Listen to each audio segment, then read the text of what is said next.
Assalamualaikum warahmatullahi wabarakatuh. Kembali lagi pada saya, yaitu Anjani Pramudita. Sekarang saya akan menjelaskan apa itu KTI di dalam bahasa Indonesia. Sebelumnya kalian semua tahu nggak sih KTI itu apa? KTI yaitu karya tulis ilmiah.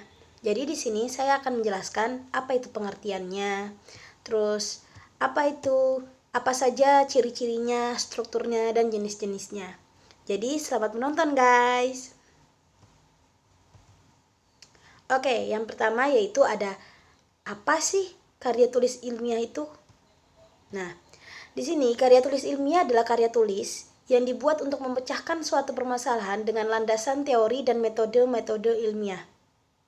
Teks yang ditulis dengan susunan sistematis serta logis dan memenuhi kaidah ilmu pengetahuan yang berlaku.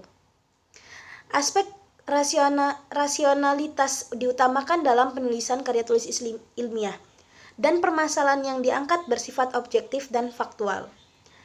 Karya tulis ilmiah menuntut untuk menggunakan kata-kata yang tidak ambigu atau bermakna ganda, sehingga dibutuhkan gaya bahasa yang lugas serta eksplisit, dan tentunya dengan ragam ilmiah sesuai dengan PUEBI. Jadi di sini KTI sendiri memiliki ciri-ciri, yaitu pertama logis. Segala keterangan yang disajikan dapat diterima dengan akal sehat. Nah, terus yang kedua yaitu sistematis. Segala yang dikemukakan disusun dalam urutan dengan berkesinambungan. Jadi semuanya itu selalu berurutan agar pembaca bisa paham. Lalu yang ketiga yaitu ada objektif dan teruji. Yang keempat yaitu tuntas dan umum, dan yang terakhir adalah baku dan bebas plagiarisme. Apa itu plagiarisme? Yaitu penjiplakan. Oke guys, di sini ada ciri-ciri yang dijelaskan, yaitu pertama reproduktif. Artinya karya ilmiah ditulis oleh peneliti atau penulis harus diterima dan dimaknai oleh pembacanya sesuai dengan makna yang ingin disampaikan. Yang kedua itu tidak emotif. Apa itu? Penulis tidak melibatkan perasaan. Jadi nggak ada yang namanya memasukkan perasaan dalam KTI. Lalu yang ketiga yaitu ada tidak ambigu, bahasa yang digunakan tidak membingungkan. Yang keempat yaitu menggunakan kaidah keilmuan, dan yang terakhir adalah menggunakan kalimat efektif, yaitu agar pembaca tidak dipusingkan dengan penggunaan kalimat yang berputar-putar. Jadi di sini KTI sendiri memiliki struktur, yaitu yang pertama ada halaman judul, yang kedua yaitu abstrak, yang ketiga yaitu pendahuluan, yang keempat yaitu kerangka teoritis, yang kelima yaitu metode penelitian, yang keenam yaitu pembahasan, yang ketujuh yaitu kesimpulan dan saran, dan yang terakhir yaitu daftar pustaka. Apa sih halaman judul itu? Judul karya tulis ilmiah disebut berdasarkan topik yang diangkat sehingga menjadi nama dari karya ilmiah tersebut. Itu biasanya bersifat jelas dan harus menarik agar orang ingin membaca KTI tersebut. Yang kedua itu abstrak. Abstrak itu adalah ringkasan dari seluruh isi karya tulis disebut dengan abstrak. Di situ ada tujuan penelitian, ada metode penelitian, ada pembahasan, ada sumber data, dan bagian bawah abstrak terdapat kata kunci.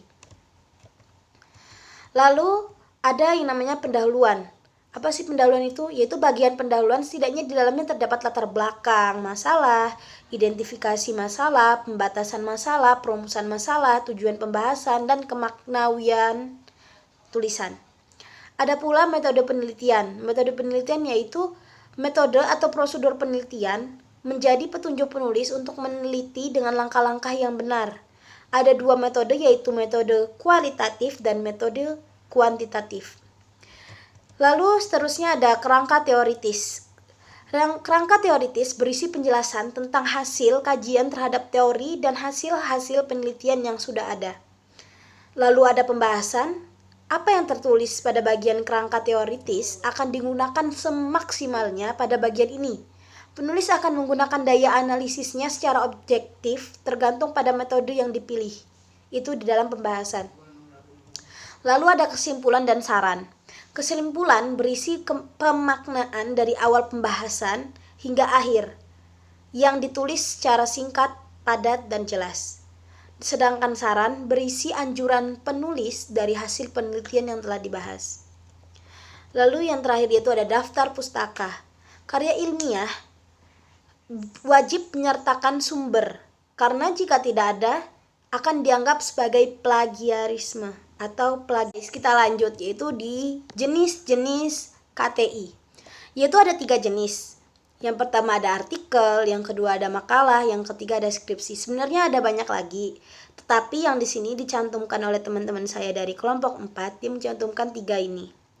Apa sih artikel itu? Artikel adalah tulisan yang berisi opini penulis atas permasalahan tertentu yang diangkat.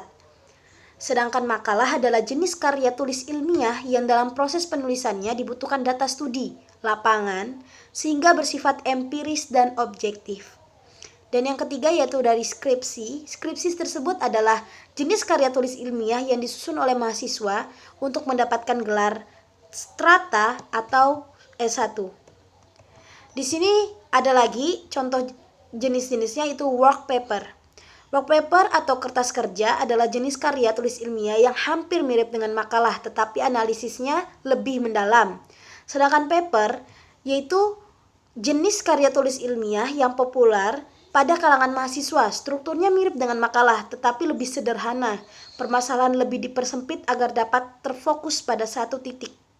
Dan yang keenam yaitu tesis. Tesis diperlukan untuk meraih gelar strata atau S2 atau master. Perbedaannya dengan skripsi, tesis menganalisis suatu topik penelitian lebih kompleks, sehingga tingkat ilmiah dari tesis lebih kuat dibandingkan skripsi, yaitu lebih akurat, guys. Lalu ada disertasi. Disertasi adalah jenis karya tulis ilmiah yang disusun untuk memperoleh gelar strata 3 atau sarjana 3. Bisa disebut doktor atau doktoral. Oke guys, jadi sampai sini aja, karena untuk keterusannya akan dibahas oleh kelompok 5. Jadi saya akan membahas sampai sini dulu. Kita akan ketemu lagi di minggu depan guys. Sampai jumpa. Thanks for watching.